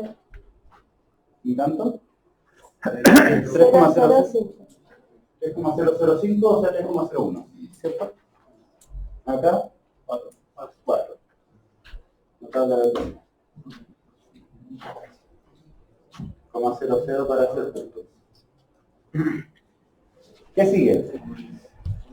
¿Podemos llegar y pasar a esta etapa de acá? ¿Con la información que tenemos? A simple vista podríamos decir que sí, pero hay un problema. Y es que los ejercicios anteriores, como el que se ha escrito, teníamos que los moles están en proporción estequiométrica. Nos daban cuánto de esto reacciona con 10 gramos de acá. Ah, ya lo pasamos a moles y estequiométricamente necesitamos esa cantidad. Esta vez nos están dando moles iniciales, o bueno, una masa inicial de ambos. Y acá es cuando empezamos a hablar de reactivos que están en exceso y de reactivos que están limitando la reacción. Reactivos limitantes y excedentes. ¿Por qué? Porque la reacción corre 4AT. 4AT. Si tengo 3 de acá, ¿con cuánto reacciona? 4 es a 3, como 3 es a 4. Bien, no. ¿Cómo fue esa igualdad? 4 es a 3 como 3 es a 2,25, ¿no? Sí. O sea que algo pasó acá que no pasaba antes. Y si hiciera la relación contraria, 3 es a 4 como 4 es a 3 es a 4 como 4 es a tanto, 4 por 4 es 16 sobre 3. 5,3. Claro. En otras palabras, para que reaccione todos estos moles de oxígeno, necesitaría 5, tantos moles de amoníaco. Quedo debiendo en otras palabras, porque solamente tengo 3. Necesito 5, tengo 3, no me sirve esto. Esto, hay una cantidad que está de sobra en otras palabras. Para saber cuál es el reactivo que está limitando la reacción, vamos a hacer un cálculo bien simple. Tomamos los moles y dividimos en el coeficiente. El que nos dé menor es el limitante. Profesor, ¿Sí? yo me perdí un poquito en ese inventario. ¿Por qué le dio 3 y 4? Tomamos las masas y calculamos los moles con las masas molares. 51,10 partido en 17. Tanto partido en 32. Y para saber el limitante de qué me sirve. Ya vamos a ver. Calculan acá. El reactivo limitante es, se calcula con los moles partido en el coeficiente. El que da el menor es el limitante. ¿Qué será menor? ¿3 cuartos o 4 tercios? 3 cuartos, ¿cierto? Este es el que está limitando la reacción y por tanto, en la siguiente parte de los moles que reaccionan, digo 4x, ¿cierto? Lo mismo de siempre, 3x, 2x por acá, 6x por acá. La expresión estequiométrica. Donde acá voy a seguir trabajando con el reactivo limitante. 3,01. Si 4x vale 3,01, ¿cuánto vale 3x? Calculamos delante, perdón. Ahí se tendrá apoyo. ¿Cómo saber? ¿Por qué parte de ahí no podría ser? 2,25. Vamos a ver qué pasa si lo hacemos al revés. 2,25. ¿Qué significa esto? Tengo 3 manzanas, me comí las 3, no me queda ninguna, ¿cierto? Tengo 4 manzanas, nos comimos 2 y a la otra le pegamos un mordisco. ¿Cuánto nos queda? 1,75. ¿Qué pasa si lo hacemos al revés? Si nos saltamos esta etapa y llegamos y calculamos y nos equivocamos. Como les decía antes, vamos a quedar debiendo moles, porque vamos a recibir acá 5,33, ¿eran? Sí, 5,1. Tengo 3, me comí 5. ¿Es posible? No. La reacción no corre. Si se la hacen correr así va a estar malo. La pista que tienen que tener, si es que calculan los moles finales y les da negativo, es porque algo hicieron mal. ¿Ya? ¿Y por qué tomo el 3,01 como limitante? Porque Moles partido el coeficiente. El menor es el limitante. Anoten eso, por favor. Ahí no lo de vuelta, ahí por qué puso 0 en masa en Porque el enunciado no me dice que tengo nada de esto. Al contrario, me dice cuánto se está formando con esta reacción. Más adelante haremos ejercicios, bueno, pero en los próximos capítulos donde sí habrá algo inicial. Por eso es que igual tengo que ponerlo. De acá simplemente determinamos que este reactivo limitante, ¿eso lo entendió? ¿Sí? Ya. Simplemente despejamos acá. Si 4x vale 3,01, x vale 0,75 si no me equivoco. ¿Por 3? Voy a dibujar textito mejor para indicar el camino que seguimos. Estos dos datos los pasamos para acá. De acá determinamos que este es el limitante, así que este lo usamos para trabajar. Y de acá va a salir todo. ¿Sí? Con ese vamos a hacer todas las relaciones estequiométricas. ¿Sí? Entonces, el menor número de moles tiene que ser esa formulita del 4x. Menor número de moles con relación al coeficiente estequiométrico. Es moles sobre el coeficiente. El menor, ¿Cuál es el coeficiente estequiométrico? el que está todo. Ahí reemplacemos para que quede explícito el cálculo. Tomamos los moles, 3,01, 4,00. Dividimos en 4. Dividimos en 3. Como este es menor, me quedo con este reactivo limitante.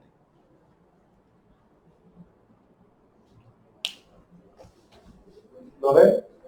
3 cuartos, 4 tercios, 0,75, 1,33. Si profe, el número de moles iniciales sería el mismo. O sea, se hace esta fracción y le da lo mismo. O sea, el número de moles, el numerito arriba. No, la fórmula de 4,01 y 4 era el número Si tú dices 4 y 4, por ejemplo, Sí. haga el cálculo. 4 sobre 4, 4 sobre 3. ¿Cuál es menos? Ahora, si es que la pregunta era acaso, si hago la división y me da lo mismo, por ejemplo, 0,75, 0,75, eso significa que los moles están en proporción estequiométrica. 4 es a 3, 8 es a 6, o algún múltiplo. Eso mismo pasaba en este caso, los moles están en proporción estequiométrica. Un pequeño margen de error ahí por las aproximaciones que hemos hecho, pero están en proporción estequiométrica. Acá en cambio no. Este está limitando la reacción, este está en exceso. ¿Cómo evidenciamos el exceso? Que hacemos la recta.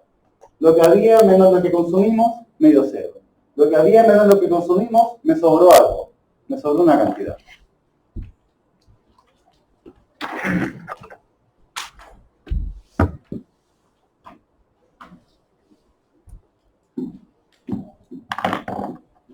Esto que se ve tan abstracto de pronto, que no le ven ninguna aplicación, piensen ahora en una industria química. Tienen que producir tal compuesto, tal producto, no sé, una soda cáustica, por ejemplo, y para eso tienen los reactantes, no sé, por decir algo, sodio y cloro. Tienen que saber en qué proporción mezclarla, o cuánto les va a sobrar de algún reactivo, por ejemplo. O también en las producciones, por ejemplo, de almacenamiento de hidrógeno. Eso también es una reacción química y hay una estequiometría que está detrás.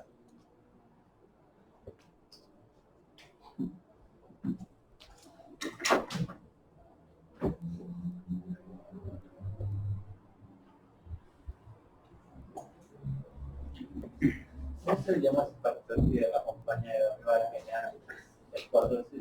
Esos son los coeficientes estequiométricos.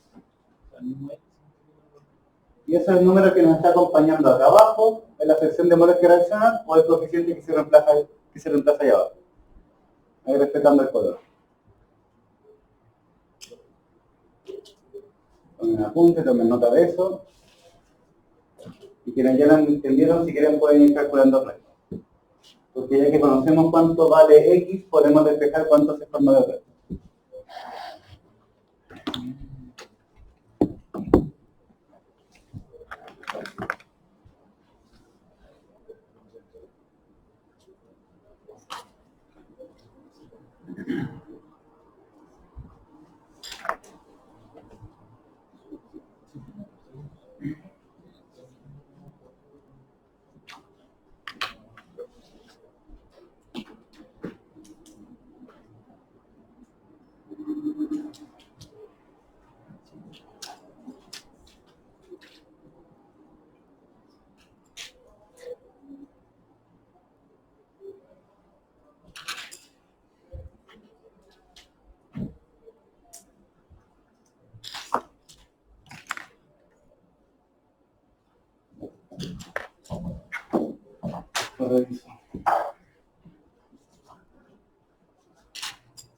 ¿Se entendió o no se entendió? ¿Notaron la diferencia? ¿Qué pasa si va el cálculo con este y no con el otro? ¿Lo analizaron? ¿Le dieron la vuelta? Si quieren igual dejen el explícito y hagan el cálculo. Si uso este acá, ya, me quedan faltando acá, me queda una cantidad negativa. No existe la materia negativa. Cuando mucho va a llegar a cero. A lo mejor sobra un poquito de los dos si es que la reacción no corre al 100%. Pero nunca va a quedar negativo ahí.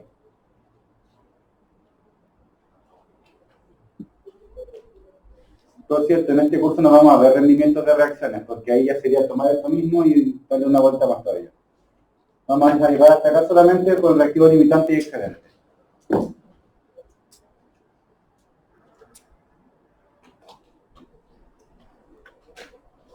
Ojalá todas las reacciones corrieron al 100%. A veces hay que conformarse con un 5% de rendimiento. O sea que si teóricamente tengo que producir 1, voy a tener 0,05 en la práctica. Y con eso uno puede sacar adelante un proyecto.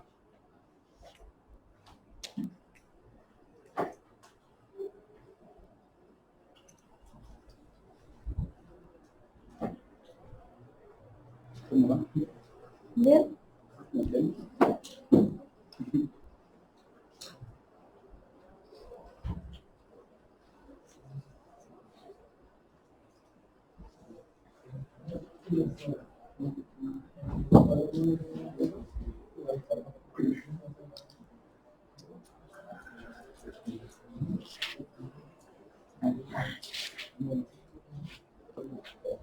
Por cierto, voy a borrar este lado. Ah, perdón. Acá, 0, sí. Porque habían 3 y consumimos los 3. Acá habían 4, consumimos 2,25. Acá inicialmente no hay nada y vamos a producir cierta cantidad en el producto. ¿Sí? ¿Diga? ¿Cuál es la diferencia de esta situación a la situación anterior respecto a eso? Ya. Las situaciones anteriores, decimos que los moles están en proporción estequiométrica.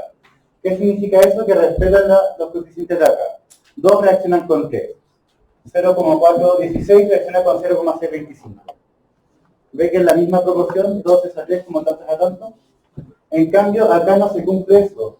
Acá no se cumple que 4 es a 3 como 3 es a 4. Como que está al revés, ¿cierto? Algo no cuadra. Acá decimos, están en proporción estequiométrica porque si lo divido acá me va a dar lo mismo. Acá no, es distinto. Y si no están en proporción estequiométrica, hay uno que está en exceso, otro que está limitando. ¿Sí? Perfecto. ¿En qué caso ocurriría creo que lo dijo, que los modos iniciales del 3 o 2 y los modos iniciales con las personas únicamente, ¿eso qué significa? Solamente eso, que uno se va a acabar antes que el otro. Uno se va a acabar y el otro va a quedar sobrando. Y esto no es que sea un caso extraño ni nada. Piensen, por ejemplo, en el motor de un auto. La benzina sería reactivo limitante, ¿cierto? Uno puede andar hasta que se acaba la benzina, pero el oxígeno sigue ahí. Eso es un caso súper cotidiano. Y ahí también para benzina, la combinaron la bencinera.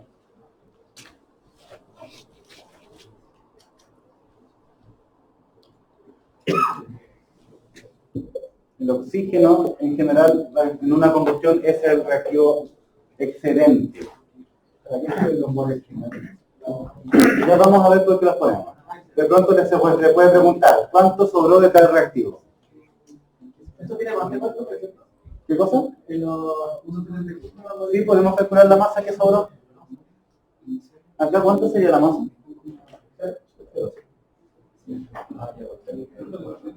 Sí. Un número de monos de reacción del O2.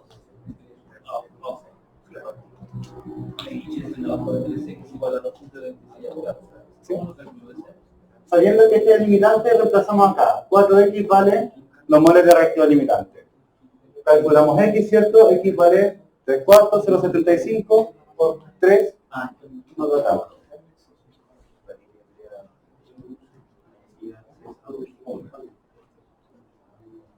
Ya, sigamos acá. ¿Cuánto vale 2x? 1, ¿cuánto? 505. 1,51 ya. ¿Y acá? 4,52. ¿Sí? Esto lo multiplicaron por... Ya. Si al principio no hay nada, se produjera un 1,51. ¿Cuánto queda al final? 1,51, ¿cierto? Al principio no hay nada, se producen 4,52. ¿Cuánto queda? Lo mismo, ¿cierto?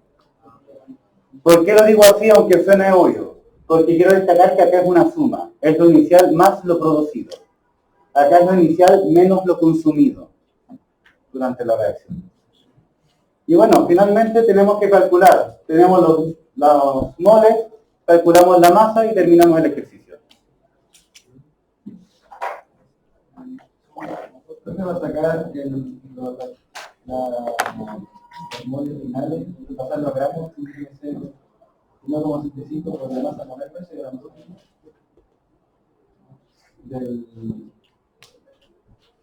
Estos son los moles finales de nitrógeno. Se multiplican por la masa molar de nitrógeno. Ah, lo digo para el que sobra. Sí, esto por su masa molar. Todo eso le dice sumar la masa inicial. Exactamente, y eso es lo que quiero comprobar y por eso estamos calculando también esto, aunque no lo pidan.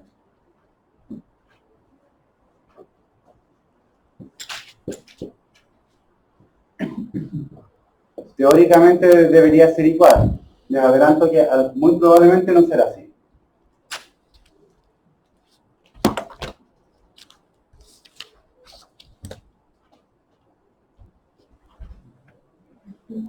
¿Cuánto será 1,75 por 32? 56.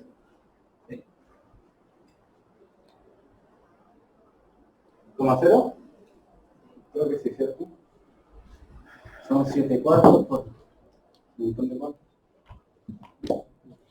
Está bien. Acá, 28 por 1,51. 42,14. Voy a anotarlo acá abajito, 42,14, si no se va a juntar todo. Con 3 cifras, eso sí. 42,1, ¿cierto? ¿Y acá? 81,27. 81,27.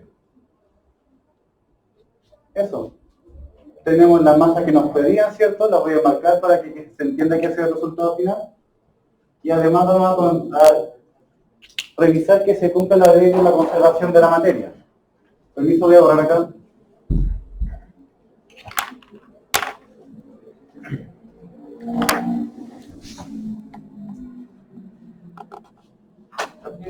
¿Sí? ¿Cómo? La masa final de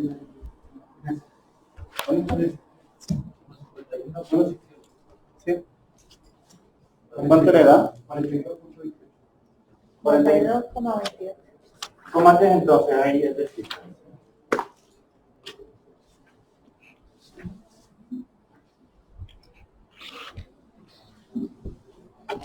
Ya. Finalmente, ¿qué nos dice la ley de la conservación de la materia? La materia no se crea ni se destruye, solamente se transforma, ¿cierto? La transformación significa que ocurre una reacción química. Acá tenemos la reacción. Si nosotros empezamos la reacción con un total de esto más esto, ¿cuánto da? ¿Eso cierto? ¿Con cuánto deberíamos terminar la reacción? ¿O será con lo mismo? Sumemos acá, 56 más esto. Acá, por cierto, puse... Ahí sí. 179,6. 179,6.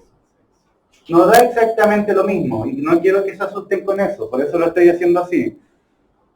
Es normal porque nosotros estuvimos haciendo un montón de aproximaciones. La primera aproximación partió de acá, ¿cierto? Acá era 3,005 según dijeron. De ahí aproximamos y todo el resto ya está cargando con esa aproximación. Y los errores lamentablemente siempre se van sumando. Siempre toleren errores en la última cifra. Y es más, nosotros trabajamos con ¿cuántas cifras significativas? 3, ¿cierto? Si acá redondeamos a 3 cifras, tenemos 179 contra 180. Más o menos 1 gramo. Siempre, usualmente les digo, toleren un margen de error de máximo un 2%. ¿Cuánto es el 2% de 180? Aproximado a 200. 2% de 200. Como 4, ¿cierto? Por ahí. O sea que si la respuesta era 179, podría ser entre 175, y 183. Incluso quizás eso ya es mucho margen de error. Si fuera un 1%, aún sería entre 177 y 181. Y estaríamos dentro de ese margen. Cada vez que encontré cifras significativas y el margen de error siempre va a ser incluso menor al 1%. Si trabajan con 2, pueden acercarse incluso al 10% según las cifras que manejen. Y eso ya va a estar malo. Ahora, si se aseguran y trabajan con 4, mejor aún. Pero ahí con 3 cifras nunca tenemos problemas. Y eso no se lo digo así a la ligera como ya que no se asusten, sino que además cuando configuran las pruebas por el aula, ahí la plataforma me pregunta cuánto es el margen de error que les reflejo. Y ahí es donde yo les pongo un 1% o un 2% según vea el cálculo. Como les digo, un 1%, suena poquísimo, pero más o menos 2 gramos. ¿Sí? Sobre los moles finales, ¿qué es esto? Sobre los moles finales. ¿Cierto? ¿Cómo? ¿De dónde salen? Claro, porque me da la impresión que el primero fue porque se consumió completo. Claro, este se consume por completo en la reacción. Acá se consume en relación a la proporción estequiométrica. Hay una diferencia. Claro, por eso queda un exceso. Acá no hay nada y se produce en 1,51. Acá nuevamente no hay nada y se produce en 4,52. Reactantes se consumen, se restan, productos se producen, se suman. ¿Sí? Ya, ¿más dudas con esto? Espero que no, porque como sabrán me tengo que ir luego. Simplemente acá. Acá está el resultado de lo que hicimos y además fíjense que de por sí ya en la diapositiva le han puesto un pequeño error. 179,1 y acá es 0,2. Eso no es para asustarse. Acá, claro, fue mayor el error de 0,1 a 0,6. De más 0,5. Pero de nuevo estamos bajo un 1% de error y eso es bastante bueno. Ya para ir cerrando el capítulo, lo vamos a ver rápidamente, por desgracia. Vamos a atribuir aproximadamente la mitad del efecto de calentamiento global al CO2. ¿Por qué la mitad? Porque es el más abundante, finalmente. Hay otras moléculas que son más potentes, que absorben más radiación, pero este es el más abundante que literalmente se produce en cantidades industriales. El resto corresponde al metano, óxido nitroso, ozono, los TFC, u otros también contaminantes industriales. Eso ya lo dijimos. Y claro, algunas alternativas que tenemos para ya no depender de los combustibles fósiles son, por ejemplo, la energía nuclear o las energías renovables no convencionales como la eólica, solar, hidroeléctrica, la geotérmica. Todas estas se podrían aplicar a la perfección en Chile. La hidroeléctrica quizás es la más polémica de ahí, como recordarán. Y lo otro también ahí, intentar ya controlar la tala de los bosques. No sé si tengan algún comentario sobre esto. No sé si a alguien le choca ver energía nuclear escrito ahí. Sí. Dentro de todo, igual, es una de las energías menos contaminantes a pesar de todo.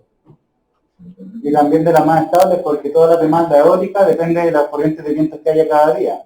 La solar también, de cuánto sol nos llega. En la noche no se puede producir energía solar. La energía nuclear está ahí día y noche produciendo la misma cantidad. Es mucho más estable. Bueno, como les decía, no podemos detenernos tanto ya a charlar por la hora, pero acá finalmente hay un gráfico que tiene una pequeña pista, así que vamos a verlo luego en la página mejor, de donde saqué la información. Acá lo que se intentó mostrar eran los principales países emisores de CO2. Tenemos ahí Estados Unidos, India, China, India, Rusia. Lo que me faltó acá fue China y no quiero que piensen que soy chino ni nada, pero simplemente copié mal la tabla. Si vamos acá al enlace que estaba abajo, veremos que China ocupa el primer lugar. Y claro, cuando lo copié, no me fijé que copié de ahí para abajo, ¿no? China ocupa ahí el 29% de las emisiones globales del CO2.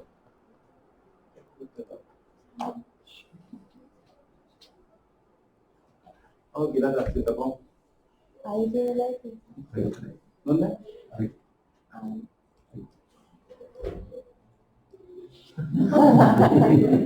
Es que esto no se puede guardar. Claro, como en mi computador no tengo lo que habla de publicidad. A ver si lo hago así. Ahí está.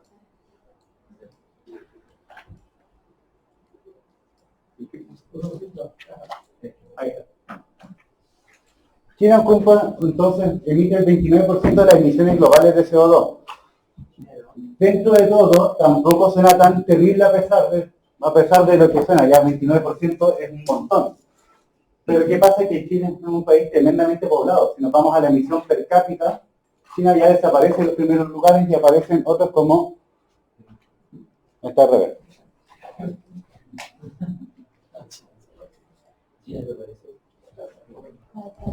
Qatar, Montenegro, Kuwait, puras cuestiones que suenan a paraíso fiscal, ¿cierto? Realmente. Curiosamente, ahí es donde más plata hay y donde más energía consume. Y ya finalmente una proyección. ¿Qué pasa si que no hacemos nada contra las emisiones de CO2? Acá estamos en un aumento de 0 grados Celsius como referencia la era preindustrial. Nosotros actualmente hemos aumentado la temperatura en 1,2 grados Celsius. Esto que está acá es una proyección que se ha hecho de que si no se hace nada, el aumento podría superar perfectamente los 4 grados Celsius al ritmo en que estamos. ¿Qué pasó? Que el 2015 se creó el llamado Acuerdo de París, que se trata de ya no prevenir que la temperatura aumente, eso ya es imposible, pero limitar el aumento a un máximo de 1,5 grados Celsius de acá a 2100. ¿Qué pasa? Que con las actuales políticas el aumento sería de 2,7%, muy lejos de la meta. Con los objetivos que actualmente se han planteado, el aumento sería de 2,4 grados Celsius, o sea que prácticamente no hay diferencia. Si es que se van cumpliendo con más rigurosidad los objetivos que se plantearon originalmente, llegaríamos a un 2,1% de aumento de temperatura.